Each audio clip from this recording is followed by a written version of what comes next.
to a down the home stretch Week 15 recap edition of the AFC Northcast. As always, I am Joey, and I am joined by my esteemed colleague, Steelers Chad. Yep. It's really wonderful to be here, Joey. At times like this, you really need good friends, people that are going to support you. So I wouldn't miss this for the world because sometimes Oh, sorry, my camera it gets dark, Sometimes it's dark in the world. Yeah. And you just need a little light. You need someone you can lean on. So thank you. Thank you for being there for me. You're welcome. Sometimes it helps to just dance, express your joy. Yeah, if you need to do that, I understand. I've got actually a blanket with your face on it in the middle of the living room. I'm just gonna do a little dance on before the podcast, but it's Christmas, Joey. That's right. Merry Christmas. Chad's not gonna let the Steelers skid affect the festivities today. Christmas is about more than winning football games, Joey. I know this. I'm not going to get all the way down in the dumps. I've got all of our lovely listeners. I can feel their love right now and their support. They don't want to kick me while I'm down. I've got friends like you. I know you don't want to kick me while I'm down. Certainly. So not. I know that this is going to be really nice. Well, what are you drinking tonight? You must be feeling celebratory. I am just having a margarita. It's becoming pretty standard over here. We put the Bud Light back on the shelf. We'll save that for real serious hearty wins. Yeah, sure. Sure. But this one was kind of expected. How about you? I am drinking a beer from Proverbial beer out of Asheville, North Carolina. It's called The Separation of Light and Darkness. And I think we kind of have a little bit of that in our Steelers season right now, don't we? We had a lot of light, and I'm not exactly sure where the darkness is going to end yet, but that's how it works. So this is a mixed culture. That means there's some different bacteria in there doing the fermentation. Saison with Carolina peaches. So I wasn't even going to drink tonight because I was pretty pissed and I was down in the dumps. But then I realized it's Christmas and I have said that I come on here and I treat myself. And this is a treat because I deserve it, Joey. I watched that whole damn game. Yeah. I feel you, man. I know that feeling. It's like the game's like just out of grasp the whole time. But like you have so much faith built up in your team, even despite like recent history, the last couple weeks, where you're like, you know what? Like we could still make this happen. Like yeah, man. And it's the worst. But let's do that one later. Let's start with the Ravens. Dominant performance, a team that we weren't totally sure what they were all about. And I guess they would like us to believe that we now know what they're all about. This last 3 weeks, this is what they're all about, right? So tell us about the game against the Jaguars here. Yeah, after the Browns game, I expressed some anxiety about the Jaguars' passing attack, especially with Minshew coming back. And there were some flashes of it. Keelan Cole had a nice grab, and Laviska Shenault did some things. And the Ravens' secondary didn't look stellar. Marcus Peters and Jimmy Smith didn't play. But this was just a pretty complete domination of the Jags. In addition to basically everything also going the Ravens' way with like the Tyree Phillips 10-yard run fumble recovery stuff, Dude, I and forgot it to even highlight that. and That was such a it just felt like from the beginning. One of the first notes that I took was like Lamar seemed to be playing like free and easy. I think you can see this team in like the big spots where they failed. Chiefs in prime time, Titans last year, the first Steelers game this year. They're like pressing, visibly like pressing, and it just kind of feels uneasy. Lamar looked really comfortable and really confident. He had plenty of time in the pocket. And like 2 plays after I wrote that down, he threw a horrendous interception, an arm punt.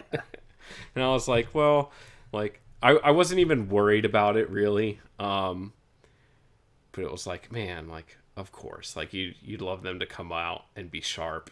And it was just a dumb throw, and I feel like the the confidence that they had that they were going to beat the Jaguars anyways was maybe a little part of trying to force that ball in there. But 2 plays later, the Ravens got a safety, and they held that lead the whole way. At halftime, it was 26-0. The last possession before the half, Dez got to throw up the goddamn X and get in the end zone. Good for Dez Bryant. That was cool to see. Hollywood got going. J.K. Dobbins got going. Patrick Queen had an incredible game. Yannick got a sack finally. long overdue. Yeah. It was a good game. Other than the little flashes from the wide receivers, James Robinson did some really nice things for Jacksonville. Yeah. Beat Patrick Queen on a wheel route in I think like the third quarter Yeah, that was to a score sweet their play. first touchdown. I think Deshaun Elliott was trailing that too. It was a really nice throw actually because both Yeah. the guys were beat, but they were there, and he had not a ton of end zone between, the sideline to work with the way the route was going. So I was impressed by that throw. Too bad it was 26-0 when it happened. Yeah. Yeah. And then right after it happens, the Ravens, I just stopped taking notes on what was actually happening and just started writing down score updates. And so I don't know what led to the next touchdown, but the Ravens scored the next 14 points after that. And Yeah, the next touchdown, the only notable thing since we're talking about it is that they actually up 26-7 went for a fourth and inches on their own 30. That's you want to talk we should take a moment to talk about disrespect every opportunity we get in this podcast, and that'll probably mostly be Juju.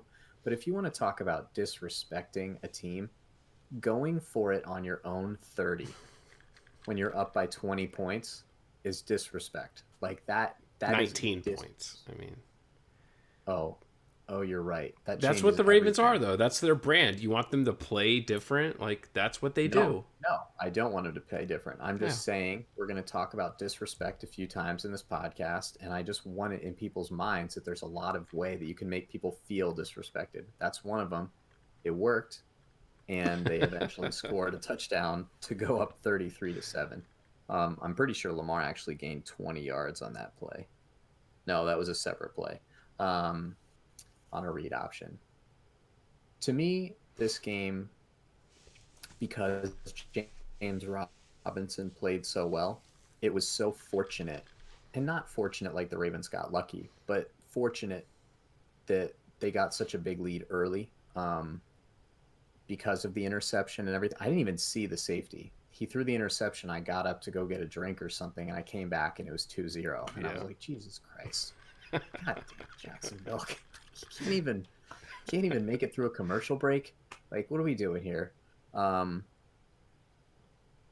think that Dez's play of the game was actually not even his touchdown. So with the Ravens up 2-0, they get the ball and Lamar throws a short, I believe it was like a crossing route to Marquise Brown, and Des Bryant puts his big old body in the way and seals off that corner. Really nice block to Spring Brown for a huge gain, um, that ended up leading uh, to a Boykin touchdown to make it 9-0. And I thought that was a really nice play. And I actually heard, I think it was on the Film Study podcast that, oh, what's the rookie's name that we like? Duvernay. He hasn't been playing as much lately. And I have a feeling it might be because of the blocking. You know, the Ravens are kind of honing back into what they do. Yeah. Um, and I'm not a big Des Bryant fan.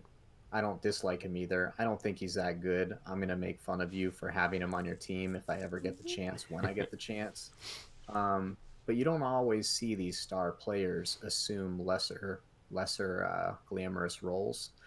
And so it's nice for Ravens fans to see him doing those things because that's what's really going to make the team better. He's not, a Pro Bowl wide receiver anymore.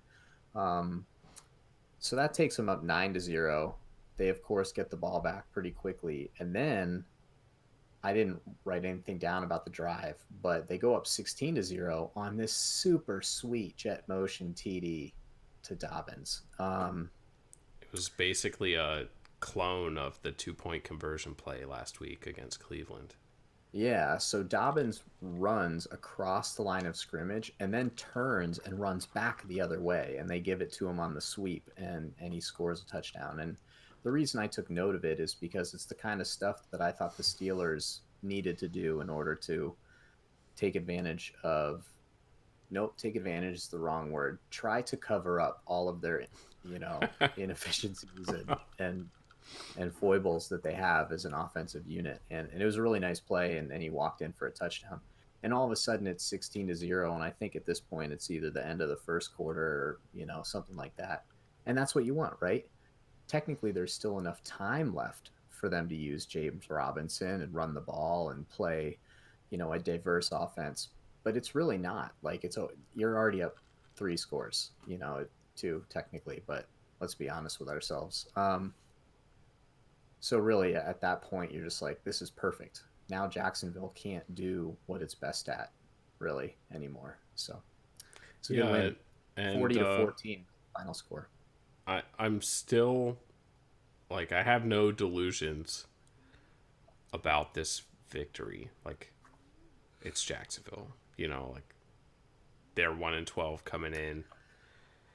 And I do still think that the teams that are able to be balanced are gonna score points on the Ravens, the current state of the Ravens defense, how it is. So that's worrisome. But on the flip side of that, I do think that the offense is getting back to their identity a little bit. Marquise had a great game, I thought. Andrews had some more of his Andrews jump ball catches down the seam and stuff like that. And I think they finally found the combination on the offensive line that, this isn't even probably an above average unit. But if they can be cohesive, they can be good enough. That's kind of what happened the last time the Ravens made a deep playoff run in 2012. It was a very piecemeal offensive line down the stretch. They changed offensive coordinators halfway through the season, and then things started clicking at just the right time. And so I think offensively, hopefully, we're through with some of the struggles that we saw in the beginning of the year, and maybe the crisis of identity that the Ravens went through, and they get back to what they're good at, and they have the luxury of being able to kind of ramp up this coming week, with a little bit better defense. But the Giants still aren't gonna fucking blow your skirt up with how they play defense. No, it's another. Well, we'll talk more about it. I don't think that we would have any business being on the internet if we didn't just take an actual moment to talk about the Tyree Phillips running game. Do you want to take us through that play at all, or? Yeah, it was just a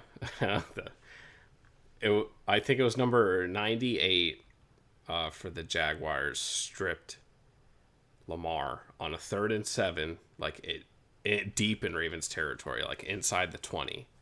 Yeah, it was thrilling. Even And though, yeah. and then Tyree Phillips picked it up like in the pocket, so a good 3 to 5 yards behind the line of scrimmage, and just like in the words of the great American philosopher Marshawn Lynch, ran through a motherfucker's face. He picked it up and just ran straight hard, and he's a big old boy, and he trucked a guy and eventually got brought down. And I think the best thing that came from that play was not even anything that Tyree Phillips did. Chris Long, actually, he's a really good Twitter follow if you're on Twitter and you're a football fan, formerly of the Patriots and the Eagles and the Rams, pointed out that if you watch the guy that had the sack fumble, so players, when they get a sack fumble, they'll like do like this to the sideline, like, one for me, like put one on the board for me. And he did that after the play. He was like, he made like the trailing tackle on Tyree Phillips, and then went like that to the sideline. Hey man, that's money when he comes to free agency. That's right. So for those of you that don't follow the Ravens because you're smart and you're Steeler fans, Tyree Phillips is the left guard. He's been kind of platooning with Fluker as the right tackle. Oh, he's been tackle? Yep. So No shit. what they've been doing since the second Steelers game is from left to right, Orlando Brown Jr., Bradley Bozeman, Patrick McCarry, Ben Powers, and then him or Fluker. They just kind of like ride whoever doesn't fuck up too much. Well, I apologize. I'm glad I brought it up then. So he's probably in there playing right tackle. And the real point I'm trying to make here is try to imagine the biggest person you've ever seen. Yeah. And he's that person plus about 80 pounds. And he just gathered that ball up like a baby. But by baby, I mean Joey or I. And he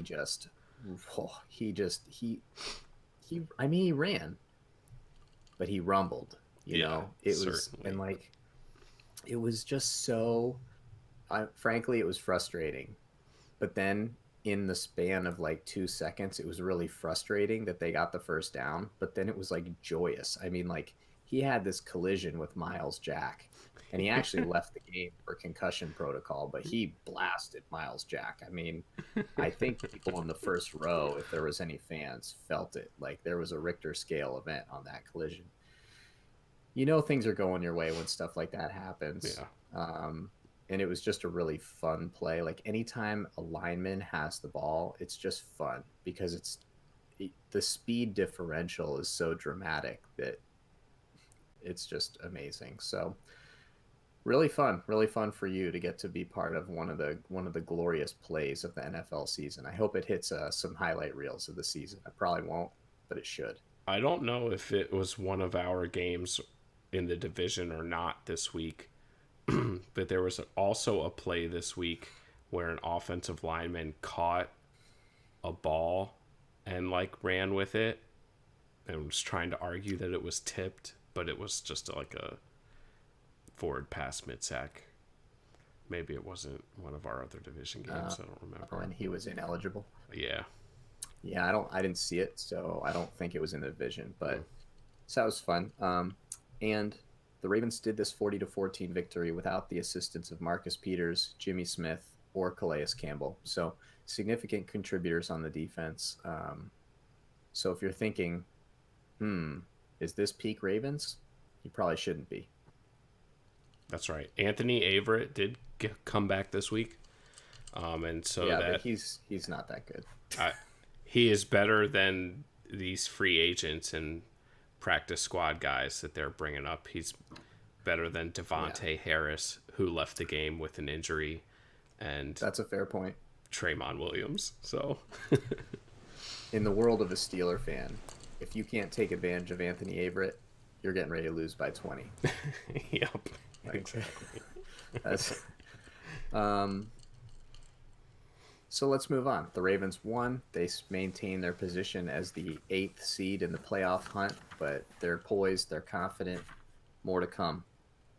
How about the Browns and the Giants? The Browns and the Giants. Uh,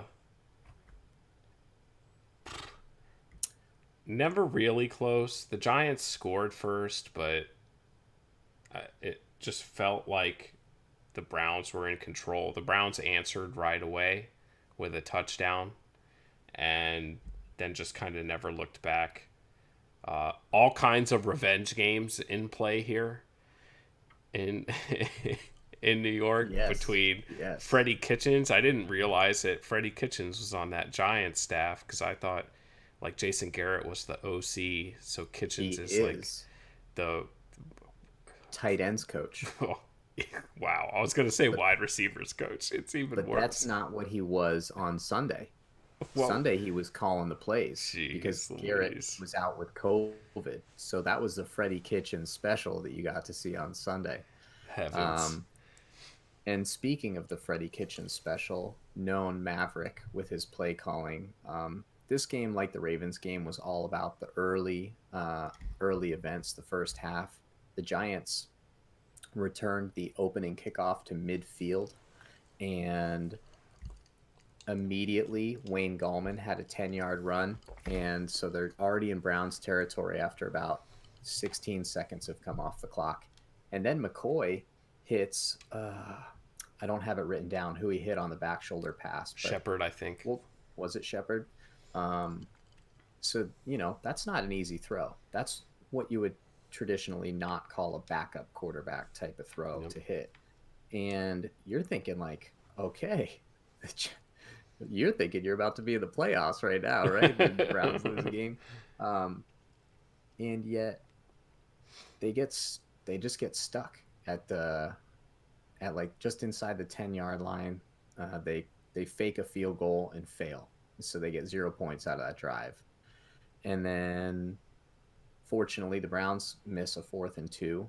The Giants D line played really well. We're not probably going to talk about a lot of specific plays, but the three guys we talked about, and we'll talk about again, Dexter Lawrence, Dalvin Tomlinson, and Leonard Williams, just really stout. So they handled it against a really good Browns offensive line. And then the Giants get a field goal. And then the Browns respond with their touchdown. And the drive after that, it's still close. And the Giants get to the 6-yard line and go for it on 4th and 2 and fail. So they get inside the 10-yard line twice in the early stages of that game and get 0 points out of it. The game finished 20-6. So while the Browns played well, they didn't run the ball especially well, and they steered pretty clear of it. They actually put the game in Baker's hands, and he was throwing pretty accurate passes. He had a really nice game. But to me, the story was that first half. They just didn't take advantage. When you play a low-scoring game and you don't get those red zone opportunities into points, in particular touchdowns, it's over before it started. So there you go. Yeah.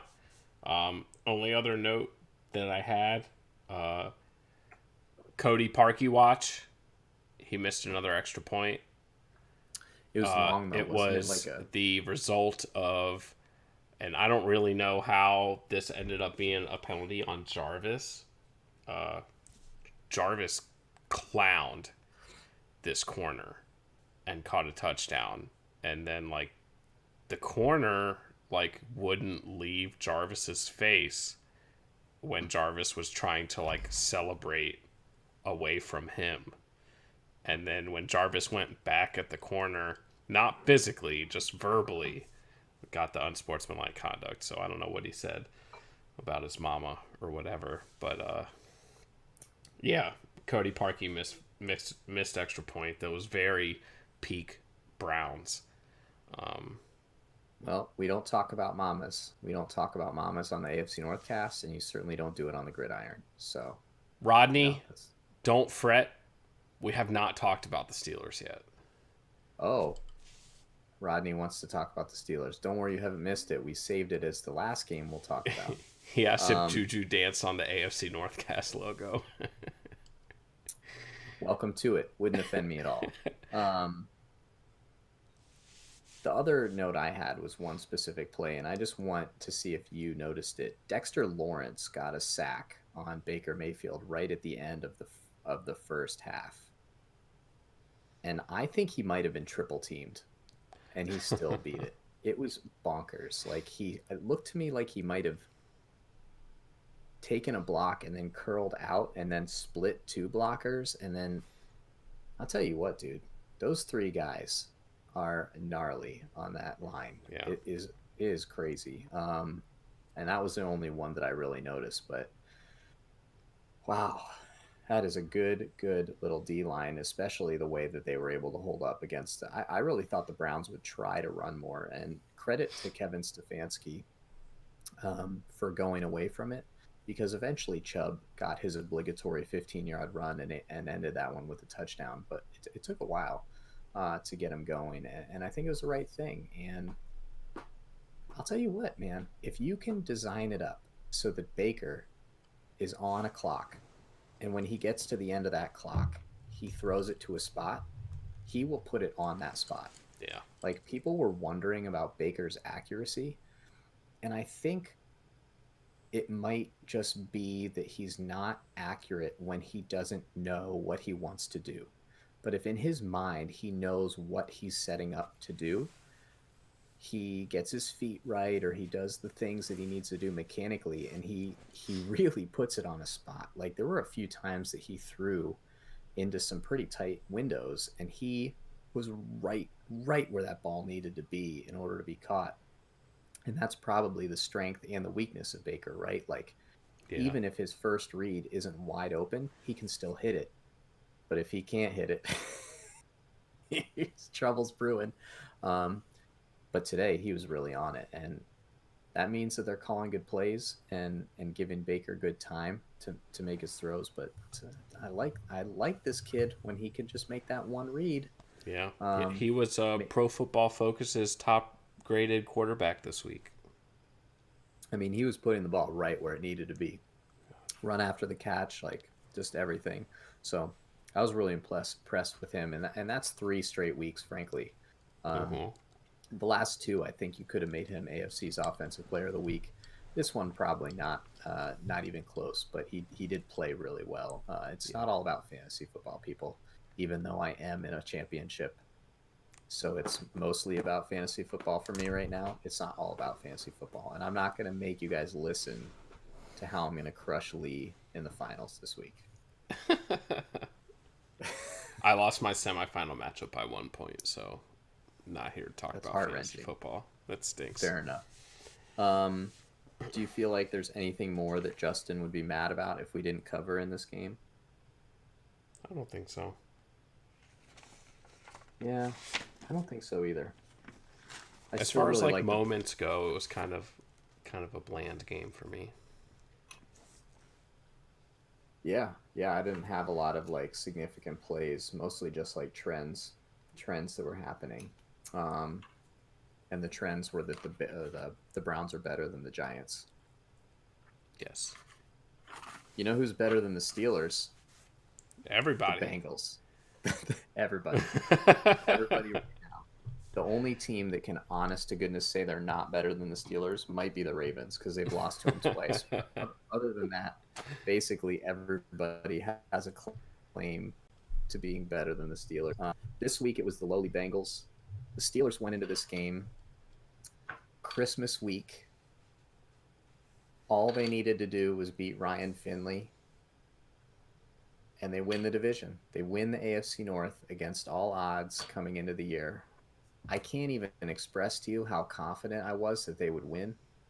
If I look back in my notes, I don't even think we actually talked about what they needed to do to win. We just talked about what I wanted to see them do. Mm-hmm. And you know what's kind of funny? They actually did a lot of those things. For example, the defense came out of the game healthy. That's what I wanted. So thank you, Steelers. I'm going to be very thankful. Thank you, Steelers. Um, we needed some of the offense to diversify. It did. They ran a lot of motion. Um, they ran the ball relatively effectively. Benny Snell, some nice runs. Particular when I believe ex Maryland Terp Derwin Gray was in the game at left guard. Really, some nice runs. He's not an ex Maryland Terp. Oh, He'll it's a always Terp be a for life. Maryland Terp. Oh, you know what? I owe you an apology, both of you and Gray. They went deep. Ben threw a lot of deep passes. One of them even completed. So I guess I could sort of be thankful for that. Maybe not really, but they did try. They genuinely tried.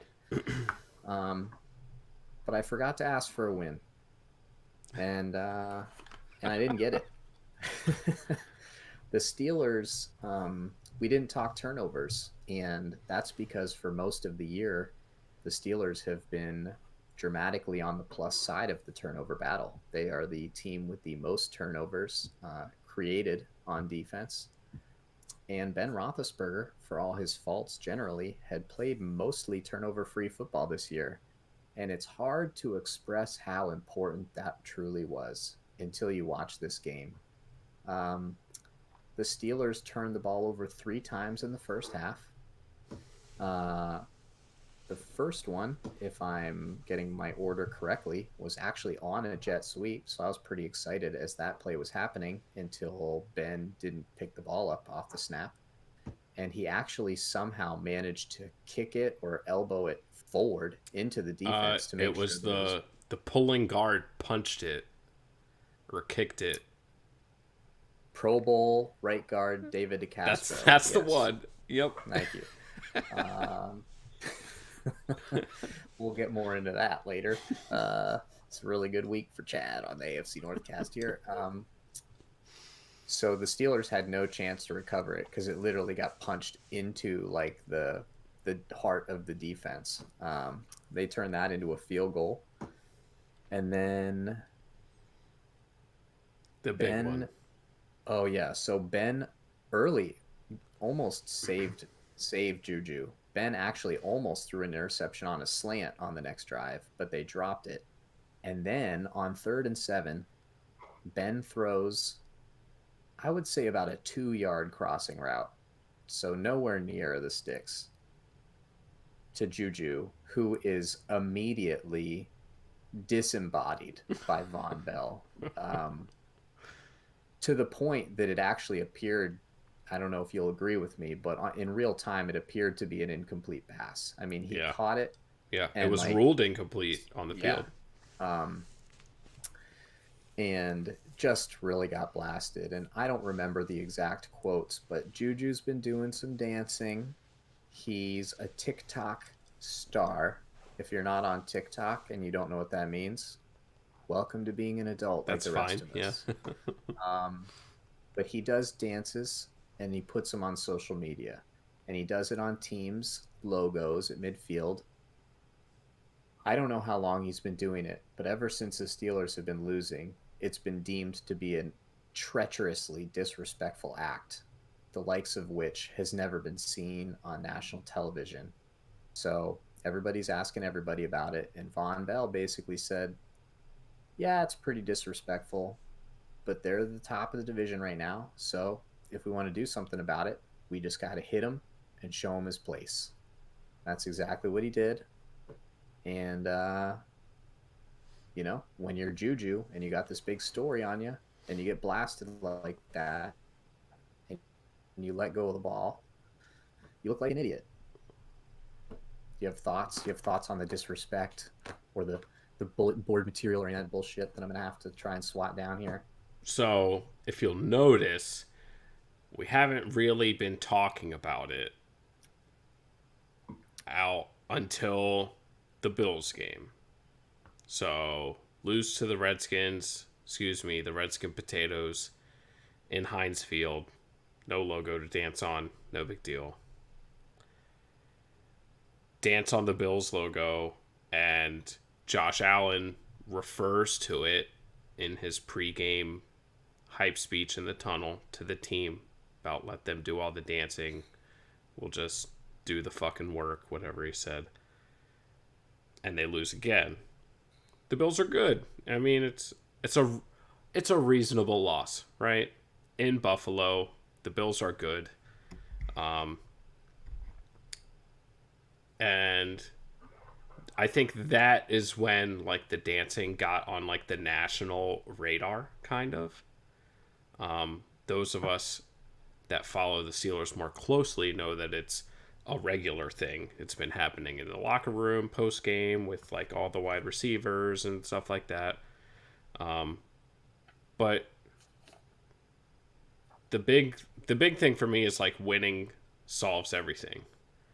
You know, when the winning stops and other teams' players are talking in the media about you doing your dancing, like no matter if the edge or the motivation is like a tangible thing, like once the other team is talking about it, like if you're not winning it, it's a distraction, I think. Yeah, so I just don't care about it, and that's part of the reason I never brought it up here because it meant nothing to me. And there's been stories in the NFL before of players that approach midfield while the other team is warming up, of smack talk, of gesturing, uh, of celebrating touchdowns on team logos like the Dallas Star. Yep. These to me are pretty clear cut acts of provocation. Juju's up until maybe the Bengals game to me was not. I didn't even know he was doing it. To me, the logo is the clearest indicator of where you are. So if you're talking to people that don't know as much about the sport, it's like an easier way to identify like where you are to what you're doing. And frankly, and I know there's younger players, there's more mature players that are younger.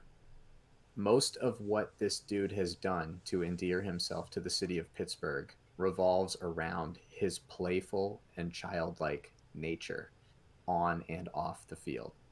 So to me, this is an extension of that. So I just didn't care. However, Mike Tomlin decided to care, and he asked Juju not to do it, at which point I now don't want Juju to do it because it's all about the locker room and the team. And if your coach asks you not to do something for the betterment of the team, it's best that you don't do it. And it appears that he's going to stop doing it. That's all I got.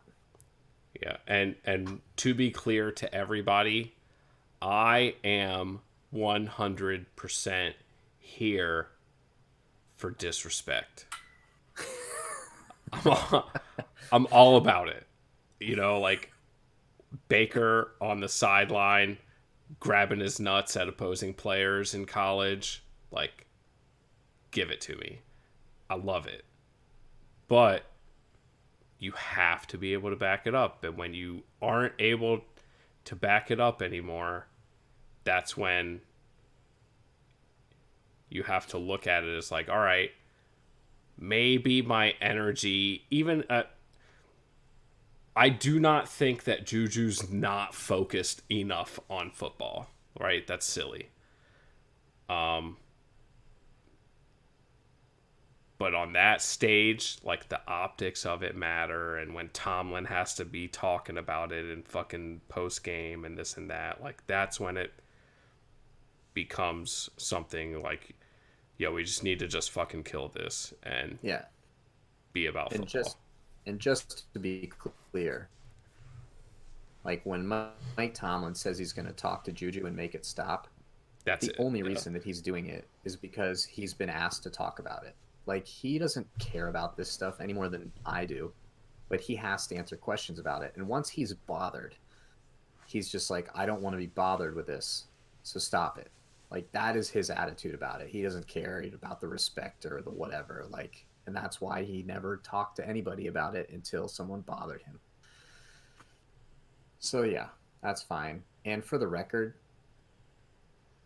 Ben probably didn't like the dancing either because Ben threw a ball that would have gotten anyone killed. Like, Yeah. no one was going to survive that. Like, Ben threw, it was such a bad decision. And I didn't watch the coach's tape, but my boys at Steeler Depot did. And the tragedy is that they had a trailing crossing route, Chase Claypool, and Von Bell picked up freaking Juju. So if he'd have thrown it to Chase, you probably have a first down. So just another tragedy, which if we decide to get deeper into it, you will see that Ben missed a lot of open reads in this game. So that was just the story of it. That was only the second turnover. So then, oh, yeah, the next drive was bonkers. So now they're down 10-0 because Cincinnati scores a touchdown. They get the running game going. Giovanni Bernard actually ran pretty hard in this game. I was pretty Yes. impressed with him. And he scored on a sweep on that drive, which he broke a Joe Hayden tackle, which is cheating because Joe Hayden just came off of injury. Like, come on, you can't, you know, pick on someone your own size, Bernard.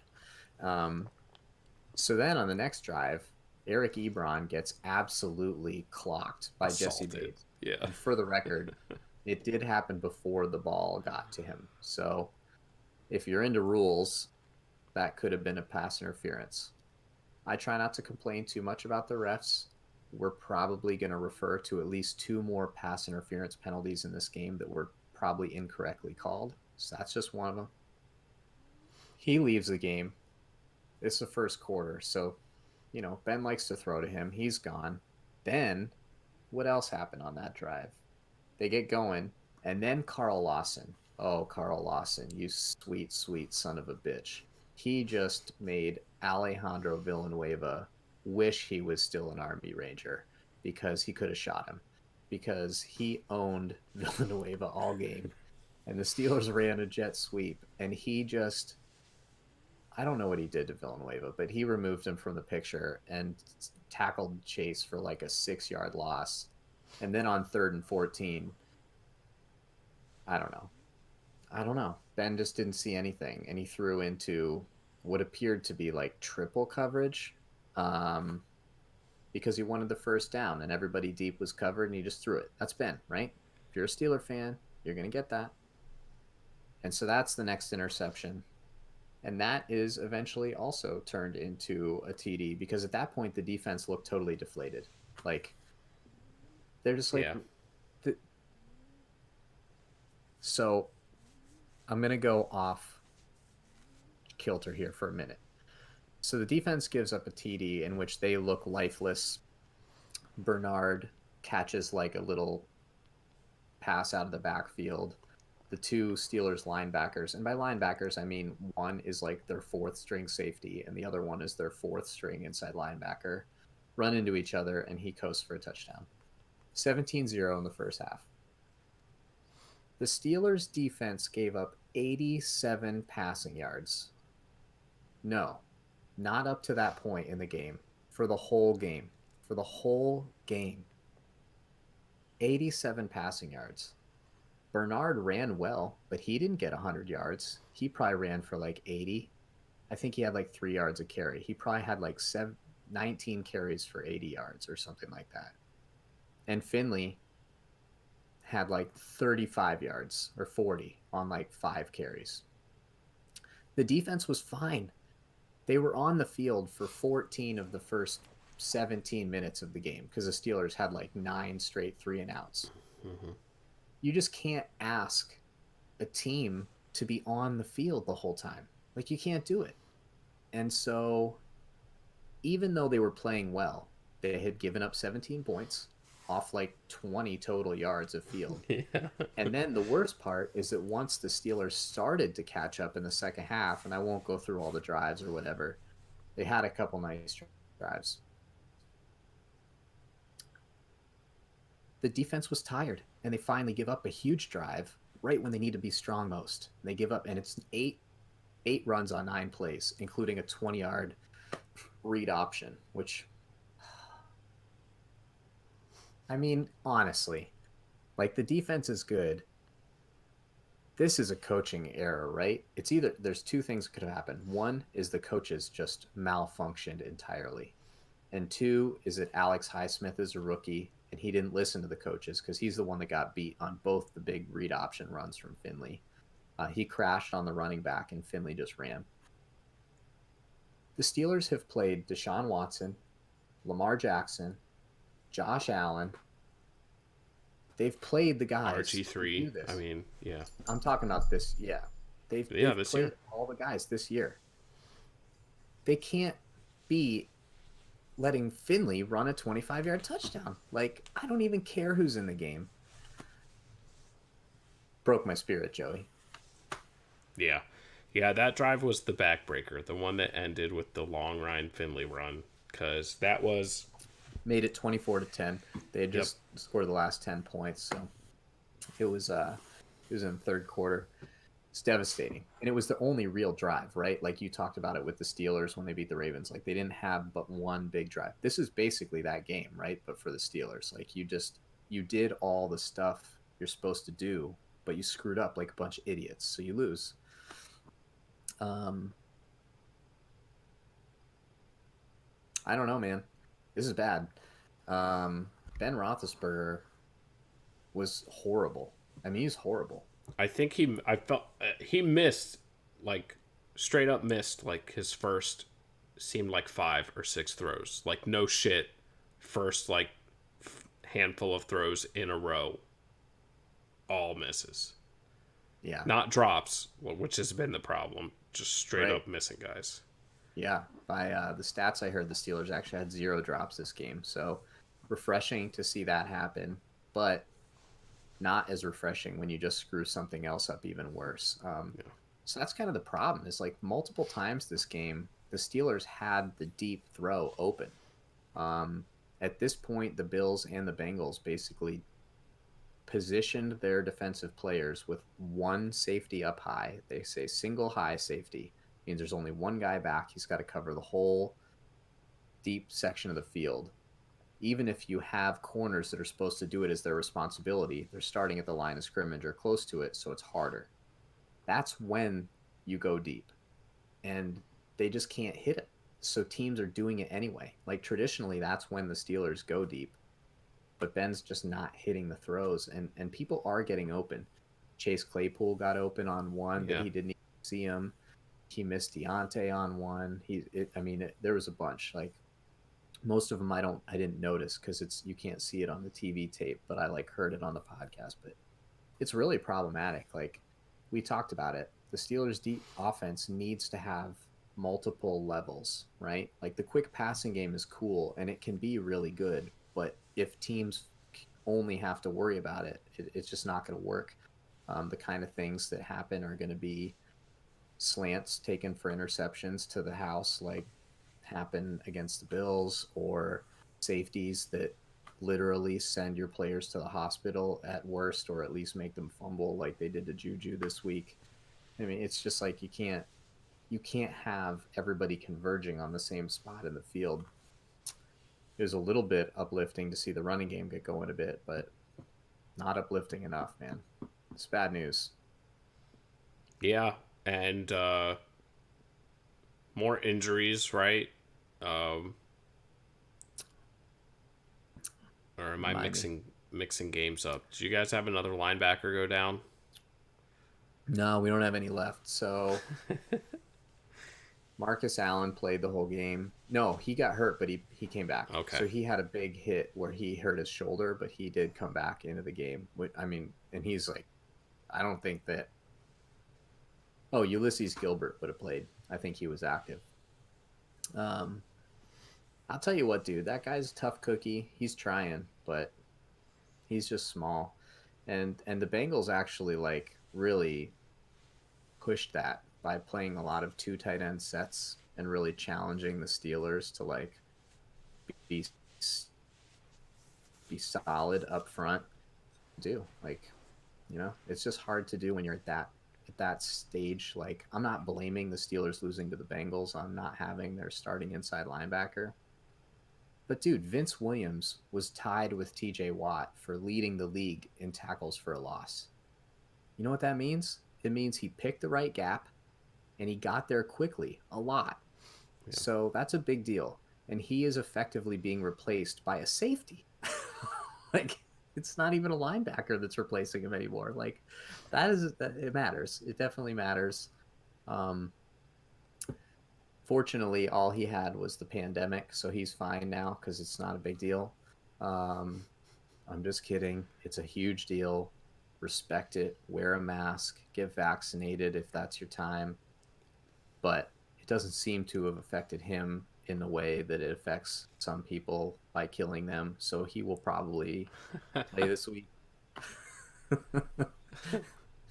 I work. Look, I'm a medical professional. This is all science here. So yeah, it stunk. It stunk. They had very little asked of them this week in order to win, and they just like weren't up for it. And it mostly falls on Ben. Like he threw probably 6 passes that could have been intercepted. You know, it ended with 3 turnovers. He could, could have been 9. It was a mess. Yeah. I don't even want to talk about the things he did good. Yeah, and the Bengals really just flipped the script on the Steelers as far as like the physicality and the attitude. Like I made a remark to you and Jim during the game, and I won't say verbatim some of the things that I said about how the Steelers were playing, but I mean the Bengals were just more physical for a lot of the first half. And by the time the Steelers tried to respond with that really nice drive to start the second half, like it was just too late and the defense was already out of gas. Yeah, it was a shame. It it really makes you wonder what they're going to be able to bring to the table against quality opponents. Fortunately, we'll find out really soon. Shall we segue into next week? Sure will. Yeah. Okay, a lot of AFC North games on Sunday at 1 p.m. One of them is the Steelers playing the Colts. If you are a regular listener, you know that last week I said that the Steelers have an ideal setup. They get to beat the worst team in the NFL to win the division, and then they get the last 2 weeks to play playoff caliber opponents and get everything fine tuned so that they're playing good football when they have to be. The script has changed slightly. Now they just have to beat one playoff caliber team in order to win the division over the course of 2 weeks. And then they still are honing, and then they play their best come playoff time. If you believe that, I got a bridge to sell you. They play the Colts this week at home. This is going to be tough, man. This is going to be a really tall order. Vince Williams will be back, so that's big because the Colts love to get the running game going. They got a rookie running back named Jonathan Taylor. He's fast. He's pretty physical, but he is a rookie. He's not perfect. We're not talking about Derrick Henry here. We're not talking about, elite, but the Colts offensive line is elite. So they're gonna make the Steelers earn a quality run defending game because they'll be on their blocks. This is very similar to playing the Browns. They're physical and tough up front. And after that, they have Phillip Rivers. If you don't follow the NFL closely, Phillip Rivers is no longer playing for the San Diego Los Angeles Chargers. He's on the Colts now for his twilight years. He looks like he's in his twilight years when he throws the ball, but the ball does go places, mostly to T.Y. Hilton now that he's healthy, and it works. So I don't think normally I would say that this is a matchup that I'm actually really scared for the defense. I mean, the Colts offensive line is good, but frankly, my favorite football play of last year, and I almost feel like I shouldn't say this because it ended in injury, but you know what? It wasn't like he did it on purpose. So I'm going to say it. Cam Hayward bull rushes Quentin Nelson, who is basically universally regarded as the toughest, baddest mother trucker anywhere around. He's their left guard. He bulldozes this dude so hard and fast that he just stumbles backwards and gets pancaked into Jacoby Brissett, hyperextending his knee. That's the part we don't like. We don't cheer for injuries, but we love it when Cam Hayward bullies people.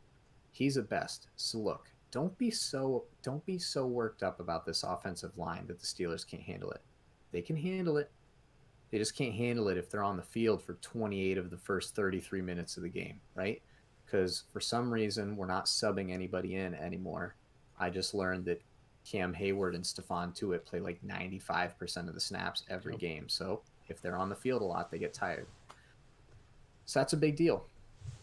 But it's not a huge deal. We can handle it. But only if the offense, and I can't tell you how it's going to happen anymore, but the offense has to just be a little bit better.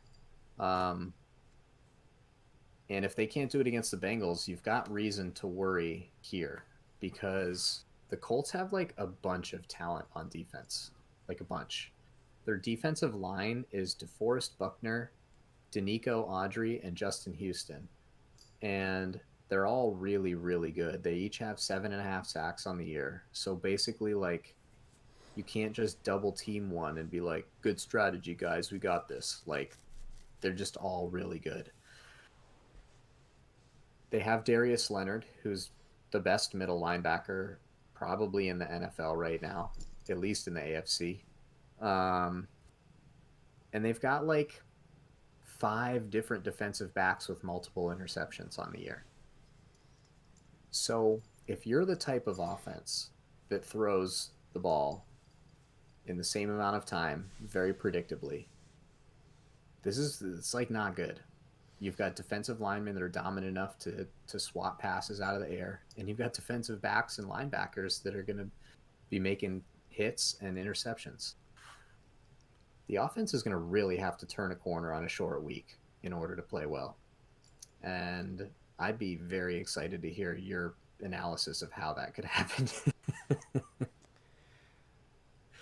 Because I don't know. Yeah, I mean, the Colts are very good, and they are another.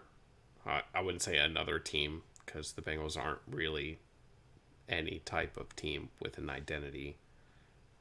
Their identity is The that they're losers. the yeah, the Colts are gonna play physical. Like the Steelers very often want to play a more physical brand of football than their opponents.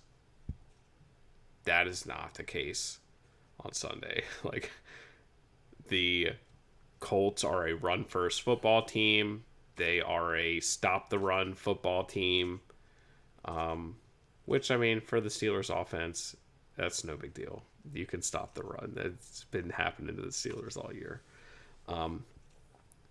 So yeah, I mean, and they're rolling right now. T.Y. Hilton has been healthy now for a few weeks, and so yeah, I mean, it's definitely a tall task. I feel like maybe the Colts have been discounted. They do seem to be a little up and down in the beginning of the year.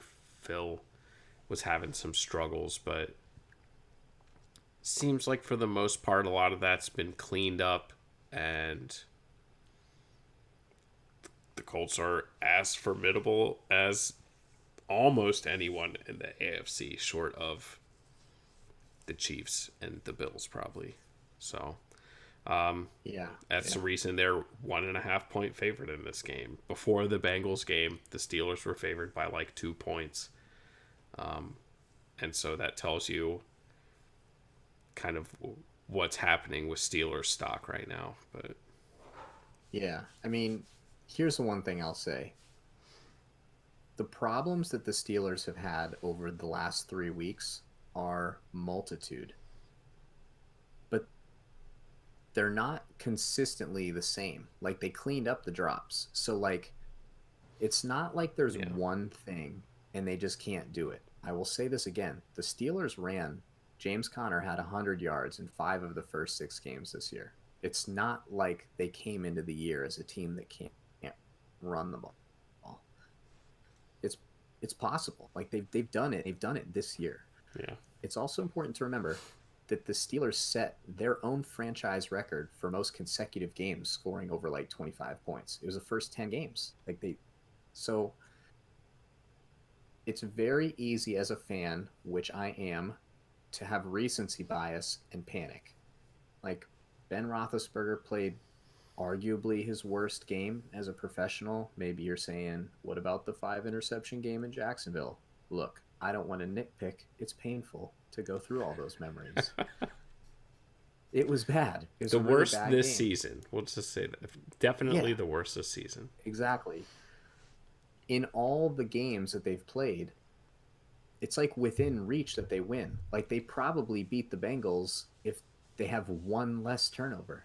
Hmm. Like, like they started out 11 times in a row playing so perfectly in terms of complementary football that they were able to exceed their ability. Now they've played so perfectly in complementary losing football that they've been able to massively exceed their ability to lose, like no one ever predicted was possible. So, look, this team is in between those two teams. They're not as bad as the team that lost to the Bengals as as a whole. They might finish the Yeah. year that way. I don't know. But the Colts, I don't think, are explosive enough to run Pittsburgh out of the stadium. The Bills No. couldn't do it. Like, there's only probably two teams in the AFC that can just run the Steelers out of the stadium. And it's the Ravens if they really get going with Lamar, and it's the Chiefs. I don't even think the Browns can do it because they're a little too conventional. Maybe the Browns, but they're also the Browns. They screw up. They just screw up. So I'd be surprised if the Steelers just get run out of here. And it's at home. So I'd like to think that even though it's a short week, we'll start to bounce back. I feel okay about the running game because it doesn't have to be great in order for the Steelers to be pretty effective. I mean, they were getting a couple like 6, 7 yard runs. They had one explosive run for like 20 yards, which is like unheard of. I should have watched it on repeat instead of finishing watching the game. They should be able to keep it close. And I think if Ben just does what he did at the beginning of the year, which is like relatively inaccurate deep balls and smart decisions, they probably win, and we still have stuff to complain about. Um, but I don't blame anyone for not thinking that's going to happen because they're a big mess right now, like a big, big old mess. Yeah. Yeah, they sure are. And yeah, Vince Williams coming back is really big for the defense. Dude, it's Um, huge. It is so huge. and I think it is worth mentioning that, like, even though, like, in spurts, the Steelers have been had in the run game occasionally on defense, like you said, the more traditional, Philip Rivers is not running any type of read option run game. And so that favors the Steelers for sure because their D line, specifically to it, Hayward, like as formidable as they come. And so, Yeah. You just got to give them a little time. You need a few sustained drives, give them some breathers. And for God's sake, don't turn the ball over. And if you're going to do it, don't do it a lot and don't do it after like 2 plays. Like we need these come on. Um so yeah, tough matchup, but frankly, I actually like it this way. I know this is going to sound like I'm like bloviating, but I prefer to play good teams at the end of the year. Like just it's time. It's time to play well, and you have to play well against good opponents. So the Steelers need it, frankly. Like they need to play good opponents and actually play good football, or else they'll just go into the playoffs and get absolutely bulldozed by whoever they play because they're just not good right now. And so they need to get good by, iron sharpens iron. That's football guy talk. there you go. Bengals Texans. Bengals Texans also Sunday at 1. I think that Baker's going to get a return to form here, which is going to hurt my heart even more. The Bengals aren't good. Like Ryan Finley is slow. Like now that anyone has seen him run the read option, it is over. Like if Zach Taylor does that, and I didn't take the time to do this because I was, unburdening my heart of all the pain. we've given Zach Taylor some credit this year for play calling and this and that. Really timely play calling against the Steelers in this game. They called a really clever QB sneak on the 80-yard drive in which Steelers only had one linebacker on the field.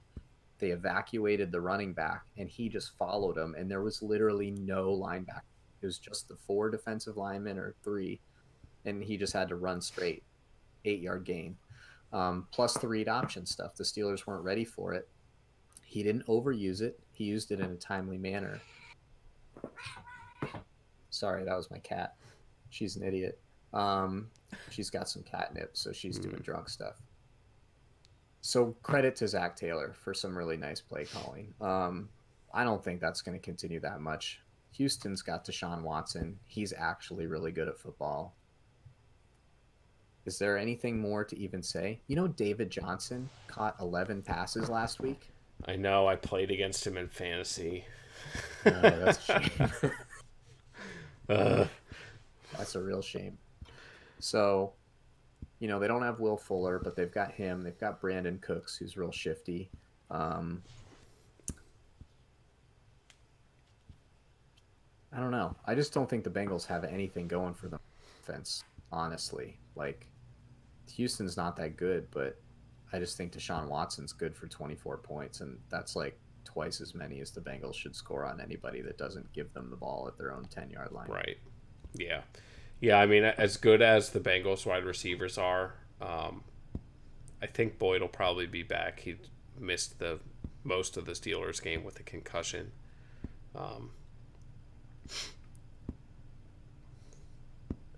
Finley hasn't shown, even with the relative scoring outburst they had against Pittsburgh, it was fueled by turnovers and not fueled by actual production. It's a mirage.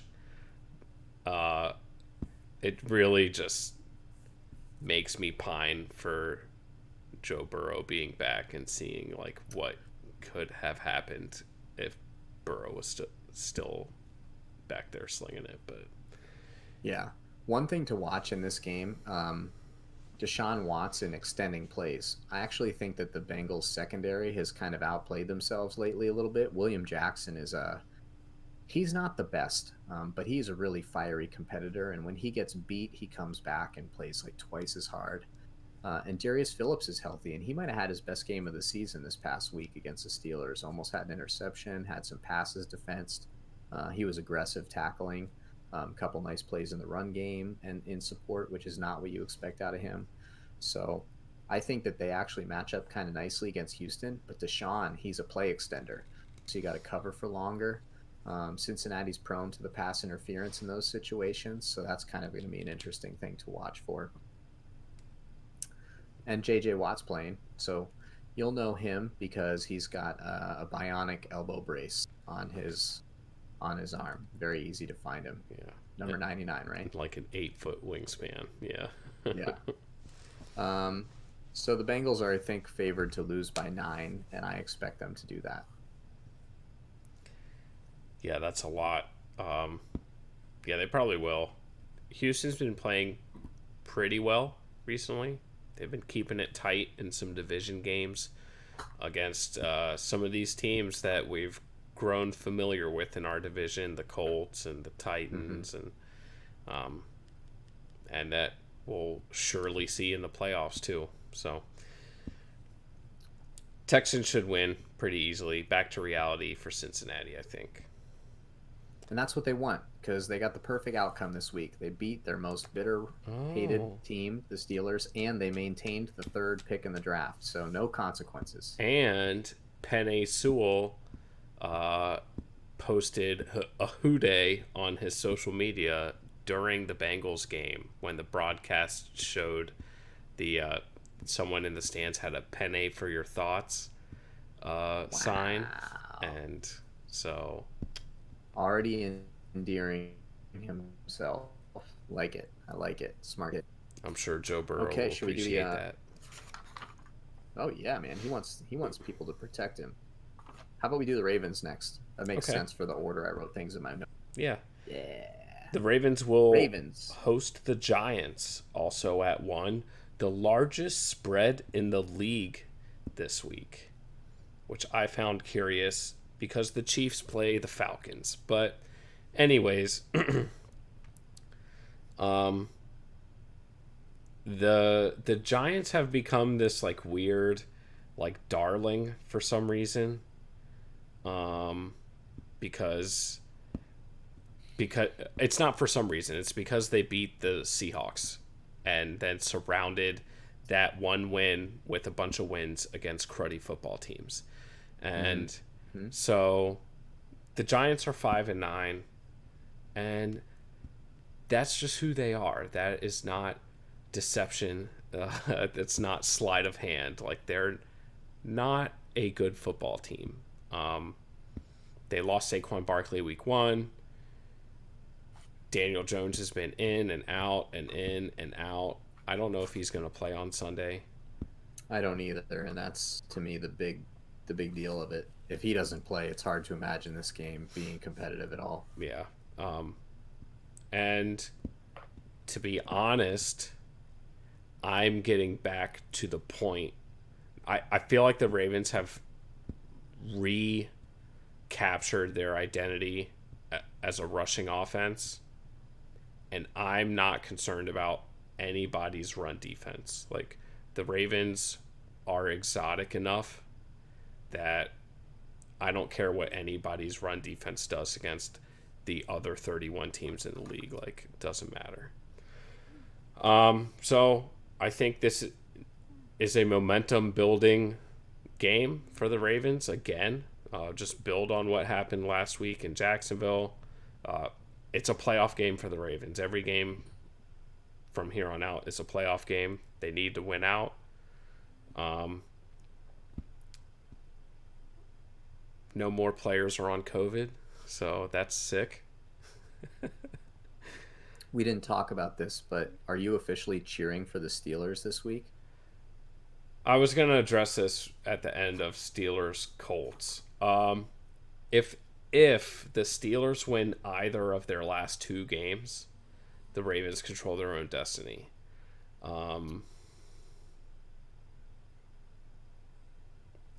Yeah, so I will not be actively rooting for the Steelers on Sunday, but I need the Steelers to win on Sunday. Oh man, how did that feel to I say? don't. I will not say that I want it. I just need it. I need it to happen. I In need the to wise look. words, I need to watch the Ravens game, look at the out of town scoreboard every once in a while, and see that the Steelers are handling business so that the Ravens can go to the playoffs. all I can say in advance is you're welcome. Or I'm sorry. Nope, nope, nope. Welcome. Because the Ravens couldn't do it themselves, the Steelers will get the Ravens into the playoffs. Appreciate it. We will do that for you. I agree with everything you said, except two points of note. They're both about the Giants' defense because honestly, if Colt McCoy plays again, I mean, it's somewhere between a bloodbath and really boring. Like, I just don't care. They're just not good enough. Probably even if Daniel Jones plays, but at least he's kind of a wild card. Yeah.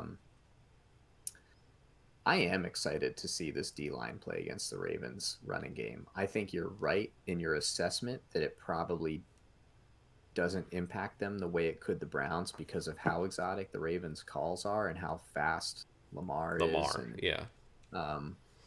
But man, those D linemen, they're just so beefy and they just control the line of scrimmage. And frankly, the Ravens' all O line isn't as stellar as it was last year. So I'm excited to see how the Ravens try to handle it. And so that's kind of what I'm going to be watching when I watch the game. And again, we talked about it this past week, but Blake Martinez is the linebacker, I think number 54, I said. And tackle machine. And if he is playing smart, you're going to see him filling the right gaps and making a lot of tackles near the line of scrimmage, or at least trying.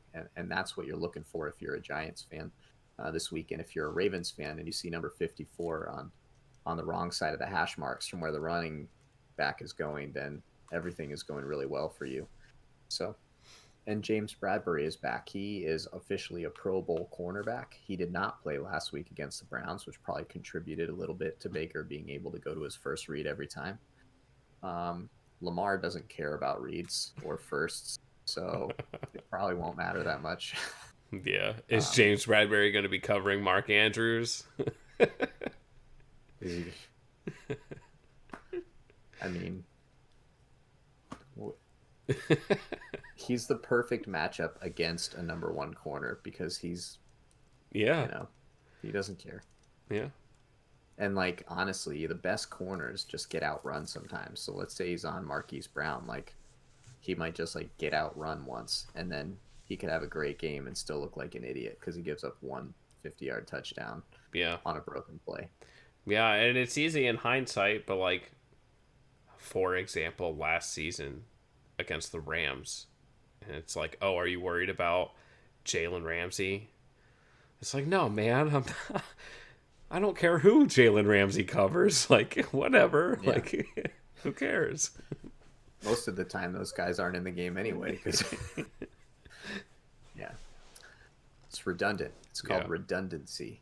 So we both expect the Ravens to win and cover. I think you said it best last week when you said, the Ravens style of running game compels them into blowout victories. So when teams like the Steelers go up by 17, they go into a shell, and that shell limits their ability to continue to build on their lead. Whereas the Ravens shell is like one of those little robots from that show where the robots tried to destroy the other robots with the flamethrowers and the axes And like the circular saw, like battle bots. Yeah.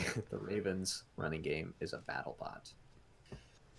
Really great imagery. Moving on. The Browns play the Jets. You guessed it. Sunday at 1 p.m. They will be playing at MetLife Stadium, is it? Mm-hmm. The Jets are coming off a big-time victory. They went from being one of the historically worst teams in NFL history to being a darling for almost a full 24 hours before the Bengals became the darlings. They're co-darlings of the NFL. The Jets beat the Rams, by my assessment, because I, of course, did not watch this game. Are you kidding me? By running the ball to Frank Gore a lot. And if you're saying, Frank Gore? Yes, that Frank Gore. He's 42 years old or something, and he's still a running back in the NFL. So it's the one that you're thinking of. He ran for like 2.5 yards a carry, but they just kept giving him the ball. And Sam Darnold's back, and he just played like mistake-free, also relatively inefficient, but no turnover football. And so if you're thinking like, how do the Jets beat the Browns? It's like by just making this game really ugly and slow, meaning not many possessions, but fast, meaning lots of running plays, not many penalties. Less possessions mean less chance for the Browns to get the ball and score a bunch of points. That's like really their only chance. I don't see any real way that the Browns don't win this game pretty substantially. Yeah, I am a Sam Darnold believer. Um, Interesting. I think if he gets in the right situation, he'll really be able to flourish. But I think that Adam Gase has sufficiently neutered him, and this whole situation that he's in stinks. If the Jets are able to keep it close, whether that's via turnovers or whatever, they have like a puncher's chance. But if it starts to get out of hand and they find themselves playing a lot of defense, the Browns are just going to beat them into submission and run wild, I think. Yeah. Couple things to watch if you're thinking, wow, I really want to watch this game because I'm not a Browns fan, but I'm a dedicated AFC Northcast listener, and I like to come into this podcast with my own opinions and then hear what my hosts have to say. Myles Garrett will probably be lining up against one of the most highly touted rookie offensive linemen drafted this year. His name's Mekhi Becton. He's even bigger than Tyree Phillips. So when I said to imagine Yeah. a person, just put another 60 pounds on that imagination and a couple inches on the top. His number is 77. He plays, I don't remember which tackle he plays, but Myles Garrett will probably be lining up against him a lot. So that could be fun. That could just be fun to watch two big old people karate chop at each other's elbows and try to run past each other and not let him run past you. Um, Likewise, I'll be curious to see if Denzel Ward follows Jamison Crowder. Denzel Ward has played one game since his injury or COVID or whatever was going on with him. And Jamison Crowder is like a really shifty, quick, good change of direction wide receiver. He's, if you could call their a lead receiver on the Jets, he is that. He's number 82. So if you see number 21 following number 82 around, that could be a fun little matchup to watch and see how Denzel Ward does with him. I would think he would do fine. Um, and then there's finally the classic Jets fire sale situation. If you think they're going to continue to get rid of their best players, I would watch defensive tackle number 98, Quinnen Williams, who is the best remaining player, maybe on the team. Um, he's a force. He's the leader in sacks. He's right in the middle, so you can't miss him. You just look for the biggest guy right in the middle of everything, pushing everybody backwards. That's going to be Quinnen Williams. So he's pretty fun if you like big people. And just a little trivia for you, Joey. Mm-hmm. It's kind of a leading question, so you might have a better chance at answering it than you would think. Do you know who the third leading tackler for the Jets is this year? Avery Williamson. Nailed it. Steeler linebacker Avery Williamson is the third leading tackler for the Jets. If you're wondering, he's been on the Steelers for 4 weeks. So there you go. I don't know how much the Browns are favored by, but I will be picking them to win by that many points plus more. Yeah, they're going to win by a lot. Alrighty. Well, Pro Bowl? yeah, that wraps up our Week 16 preview. NFL Pro Bowlers were announced this week, and the Pro Bowl is a little bit different this year because there's not going to be a game. But the cool thing about that is that means there's not going to be like fucking 70 Pro Bowlers because guys aren't going to go for injuries or illnesses or laziness or going to the Super Bowl. So it's as pure a Pro Bowl roster as we've had in probably at least a decade. We'll start with like the duds. Cincinnati, shock to nobody. Maybe shock to some people. No Pro Bowlers. Shock to me. Who do you want to go to the Pro Bowl? Jesse Bates. Jesse freaking Bates. But He then might he be has the to best go safety. over Minka.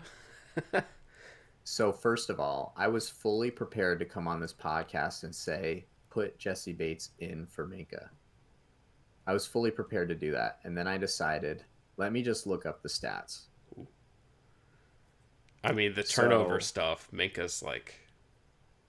Yeah, I forgot because he hasn't gotten one in like 5 weeks. But like, so Minka Fitzpatrick has 4 interceptions, a fumble forced, a fumble recovery, and a touchdown.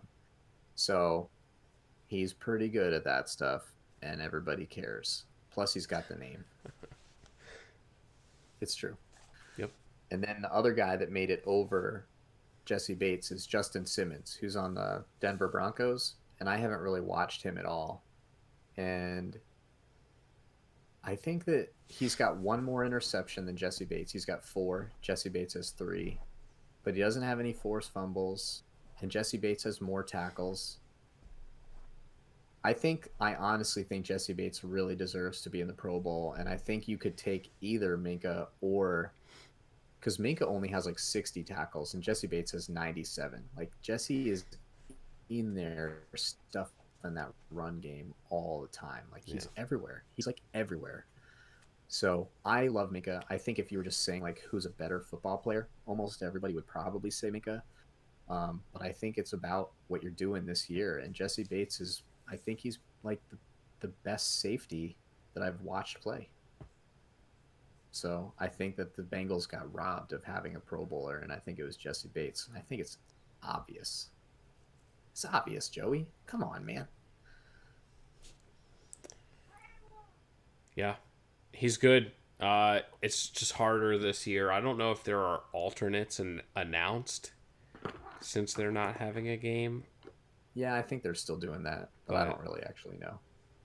yeah, all the lists I have are just Pro Bowlers. It didn't identify starters or alternates or anything like that. Right. Alrighty, so I guess like moving up, how many players teams have? Cleveland would be next with 3. Mm-hmm. Nick Chubb, obviously. Miles Garrett, obviously, He made and it as a defensive end. Joel Bitonio. Yep. Joel Bitonio, who plays left guard, if I'm remembering it correctly. Yep. And yeah, I think it's pretty clear based on everything we've talked about this year that the Cleveland Browns run the ball really well. Part of that's because their running backs are awesome, Nick Chubb being the awesomer of the two awesome ones, and that their offensive line is full of really good players. And Joel Bitonio has been really great over the last couple years as a Cleveland Brown. Miles Garrett's obvious. He's a Defensive Player of the Year candidate, so he obviously belongs. Here's one to throw out there for you. What about perennial Pro Bowl kind of guy, Jack Conklin, playing right tackle, playing really nice right tackle, and he is behind Eric Fisher and Laramie Tunsil, and I'm not going to force you to compare him to Orlando Brown. Like, is he not better than either of those guys? Probably. That's what I'm saying. I I mean, think that they should have. yeah, the lineman that I think got snubbed the most for the Browns is Wyatt Teller. We're not there yet, but yes, I mean, oh, we're yeah. gonna mix that in with I was going to, but the we next can team we talk about. Yeah. save Wyatt Teller. All right. Save Wyatt Teller. Yeah, I mean, and that's the hard thing with the Pro Bowl. Is like a lot of this, like even Batonio, like as great, as good a career as he's had, it's almost like a name recognition thing. Like, Oh oh, yeah, Joel Batonio, he's a Pro Bowl guard. Boom. yeah. Whereas Conklin doesn't really have that. The Titans are kind of a smaller market, and he wasn't even the best tackle on his own team for years, with Taylor Lewan being there. And That's a so, good point. That's a good point. So I was just thinking, I was trying to think of guys when I'd made this list. Like, so these are the guys that made it. Who would I want in addition or possibly minus? So I think that Batonio and Garrett and Chubb are all perfectly acceptable. I don't think that I would make any complaints about them being in the Pro Bowl, but I will complain about players as we move forward. Speaking of name recognition, you want to run us through the Steelers that made the Pro Bowl? sure. We'll start with the obvious ones: T.J. Watt, Minka Outside Fitzpatrick, linebacker. Yeah. Cam Hayward. I mean, those are like shoo-ins. Those are easy picks. Mm-hmm. David Castro Right guard. Yeah. and Marquise Pouncey. Center. Yeah. So we already talked a little bit about Minka. I was prepared to say of my own team player who I love that I didn't think he should be in the Pro Bowl. But the stats sort of show that he maybe belongs. But look, hey, I think Jesse Bates belongs too. So Minka is like right at that Pro Bowl level where he could make it, he could not make it. There's a few guys that he's not way up here and the rest of the guys are down here. He's right at that top tier with a few other players. TJ Watt is in a tier by himself, but it's also important to know that the way they do the Pro Bowl is that you get two defensive ends and 2 outside linebackers. So even though TJ Watt and Myles Garrett effectively do the same thing, they can both be in the starting lineup, plus 2 more players that do the same thing. So like 4 guys that do the same thing. It's an absurd concept of a starting lineup in the Pro Bowl. Yeah. But here's the deal: no matter what starting lineup you build in the Pro Bowl, TJ Watt and Myles Garrett are both going to be on it. No matter what position Agreed. you call them, they are the 2 people that will be on it. So no one's complaining about that unless they're idiots. So I hope you're listening. If you're complaining, I want you to know I'm calling you an idiot right now. Doing it because I'm fired up because the Steelers just lost the Bengals and I don't care.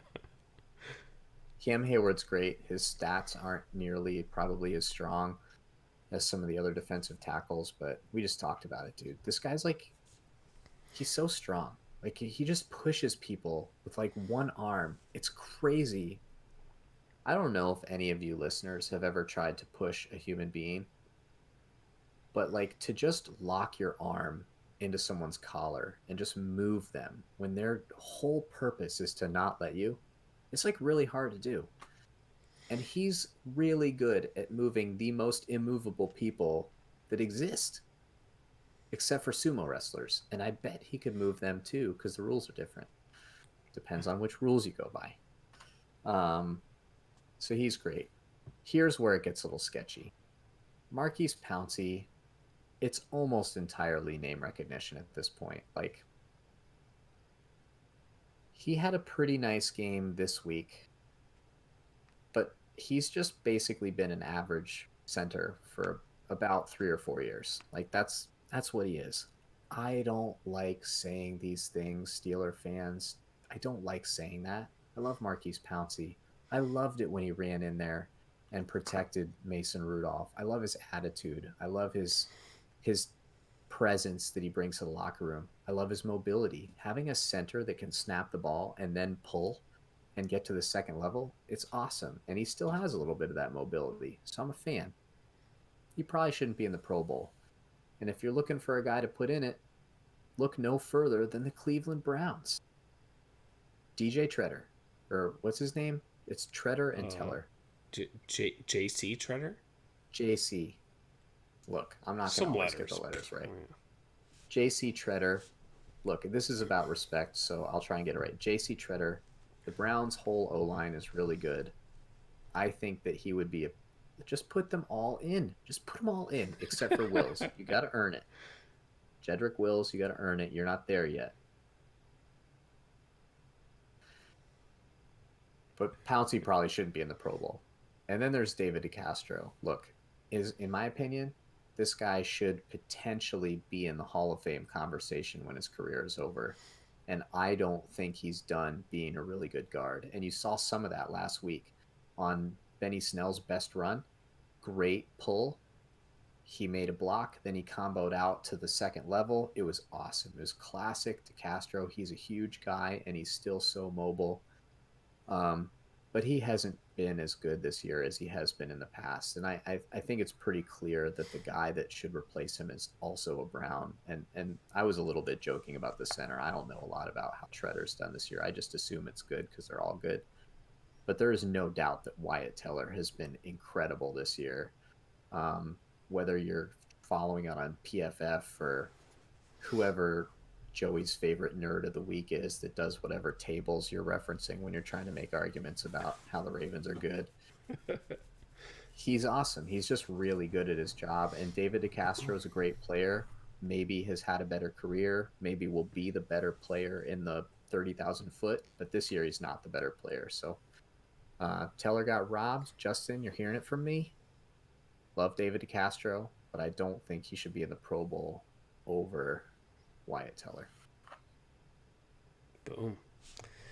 Alrighty, that wraps up the Steelers Pro Bowlers, and with a league leading, tied for the league lead with 3 other teams, 7 Pro Bowlers were the Ravens. And you have some obvious ones, and then some that I think really signify, they kind of represent like Harbaugh and like some of like the Ravens detail things that they do really well. So, Marlon Humphrey, duh. Calais Campbell has been very impactful for them, but the stats haven't really been there, and I think that one might be a little bit of a name recognition pick. I'm sure there's some guys in the league that have been more productive than Calais Campbell this year. Most of the guys are in the NFC though, because I was thinking about it when his name came up, and it's like Yeah. Fletcher Cox, Aaron Donald. Like I don't have an answer for a guy that should be in instead of him in the Yeah. AFC off the top of my head. That's fair. Matthew Judon? I'm not happy about this one. Is it- eh. Like, I think Matthew Judon is good. I His never looked production this up. hasn't even been there. I, I don't know. I feel like Yeah, like he's not a name guy. Like he's never like led the league in sacks or like that one's kind of curious to me. Um, does he he's have got like? 5 sacks. I was gonna say four. Yeah. Dude, T.J. Watt has 13 sacks this year. I honestly, when I saw Judon in there, I was like, they're not playing the game. Bud Dupree should be in there. Like Yeah. he's better than Judon. Yep. Like he might be better than him right now. Yep. Zeus Orlando Brown Jr. I really like this one. He is a Pro Bowl right tackle, and he's been asked to move over to left tackle this year in in the middle of the season, and he's done well. So I think that's a cool pick. I understand if anyone doesn't like it because he's playing left tackle right now, and there are certainly several left tackles better than him in the league. But Well, here's an interesting story for you. So it's fortunate they list them as tackle, not right or left right, tackle. yeah, So the beauty is that they just think Orlando Brown is a really good tackle. yeah, Another player who had many, many Pro Bowl and All Pro seasons, named Alan Faneca, moved from guard to tackle. And I believe the year was 2003. And he received Pro Bowl votes for both positions, but didn't make it for either. And that was the first year that, oh, who's your guy? Yonda Yonda. Was it the first year that Yonda made the Pro Bowl? maybe, There's an overlap there. I'll do my research, but the point is that selfless act, but I don't think it actually cost him in terms of this, the way it maybe cost a hopefully future Hall of Famer for the Steelers in Alan Faneca, um, because he didn't go from guard to tackle or vice versa. But yeah, I don't have any debate about him being in the Pro Bowl. He's a really nice player. yeah. Justin Tucker, obviously, I'm on record about his snub. Was it last year? Jason fucking Myers, clown show. What a fucking joke. Patrick Ricard. Fullback, yeah, The yeah. Ravens love to send their fullbacks to the Pro Bowl. It happens a whole lot. Anthony Sherman went last year. He's pretty nice little fullback. That's all I got to say. We're big Patrick Ironically, Ricard guys here. we are. I think that I heard this from Civilized Barking podcast maybe 2 or 3 weeks ago now, but I'm pretty sure that the Browns fullback is actually the highest graded on PFF. Is that So Jankowski or whatever? yeah, all I could think of at the time, and that's the reason I didn't say his name, was Juszczyk, which is not the right team at all. So I didn't say anything. So good radio chat, but yeah, Jankowski or whatever. I don't pay a lot of attention to him, to be totally honest. I don't feel like the Browns use him as much as the Ravens use Ricard, but Yeah. he, if you're a real Brown stan and you want to see the entire team make the Pro Bowl, you've actually got a little bit of a case with your fullback. Yep. But I like Ricard. He's a good player for sure. And the last one, the like pièce de resistance, Morgan Cox. Sure. God dang. So the Ravens have had the same special teams unit. It seems like for fucking ever. Justin Tucker, Sam Cook, Morgan Cox. Uh, they sell merch. They call themselves the Wolfpack. Cook holds all of Tucker's kicks. Like it's the three of those guys in practice every day. There's no rotation of backup quarterbacks holding snaps. It's been the same guys for a damn decade. And Morgan Cox is great, man. So I'm all about Morgan Cox getting some shine in the Pro Bowl. When I saw his name on the Pro Bowl, I just thought of, and it must have been like week 3 or something where he hold. Wait, which one holds and which one snaps? Morgan Cox snaps, Sam Cook holds. So we must have been talking about Cook because I actually think it was a bad snap and he held it. And like Justin Tucker, who for some reason is good enough that people talk to him in the media after the game, like talked Yeah. specifically about how the hold saved him on the thing. So yeah, they got a nice little thing going, and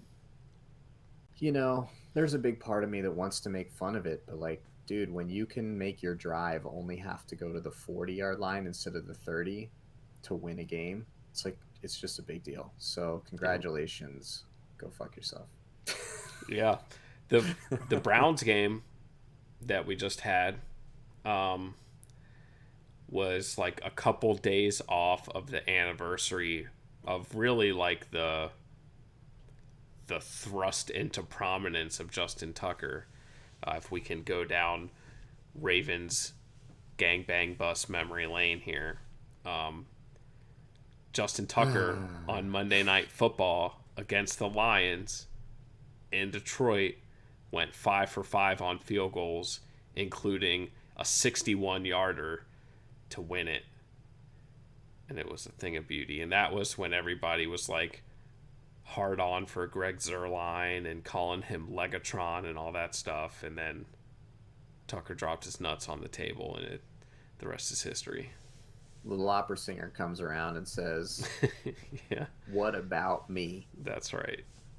Just a 140-pound young man from Texas. Mm-hmm. Yeah, so I think aside from Judon, who I frankly consider him being in the Pro Bowl an insult, I think that they all make sense. Do you have any complaints about Lamar not being in the Pro Bowl? Deshaun Watson would be, to me, Is the low guy on the roster. Obviously, Mahomes, duh. Josh Allen has had an MVP type of season. He's been in the conversation. No.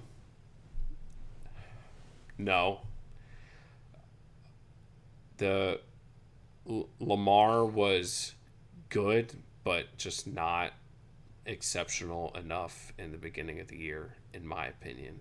I think. Who have we played recently? Oh my God. Who did we play before the Browns? Either way. Dallas. Yep. Yeah, because that was a primetime game. I think that was like his return to form. That was when the offense kind of went back. They were dealing with all the COVID stuff. They lost Dez before the game. And they just went back to like run it in your face, read option. And we got 2019 Lamar. I think the last 3 weeks of Lamar have been his best 3 weeks of the season. And the offense has been the best it's been all season. Granted, not necessarily a murderer's row of defenses with Dallas and Cleveland and Jacksonville. But fortunately, you're the only person that really likes to rub that into people's faces, so you can just ignore it at your inconvenience for right now. Hey, I'll acknowledge it, though. I mean, it's not like we're doing it against the 85 Bears, so... Nope. But maybe you'll have your chance in order to get all the way to the promised land. You'll beat some more good teams along the way. Well, lucky for the Ravens, uh, they've already beat the best playoff defense. Oh, no, I guess the Steelers are part of the best. I wasn't even thinking about the Steelers. I was thinking about the Colts. That's a shame. I'm not worried about the Steelers. 457 yards. I think that you have every reason to be confident despite your inability to get results for the whole calendar year. Thank you. All right, everybody. I don't know if you can tell. It's starting to get a little tense in here. It's playoff time.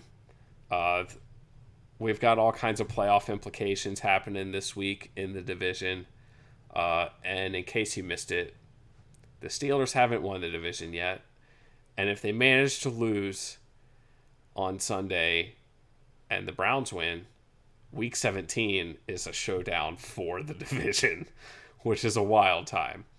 So we will play you out with Chad's sweater to distract you from the downward spiral of the Steelers season. It's Christmas, Steeler Nation. Don't fret it. We'll take care of business. Or we won't. Whatever. Nothing is worse than what Tebow did, so I don't even care. And we will see everybody next week. Good riddance, 2000.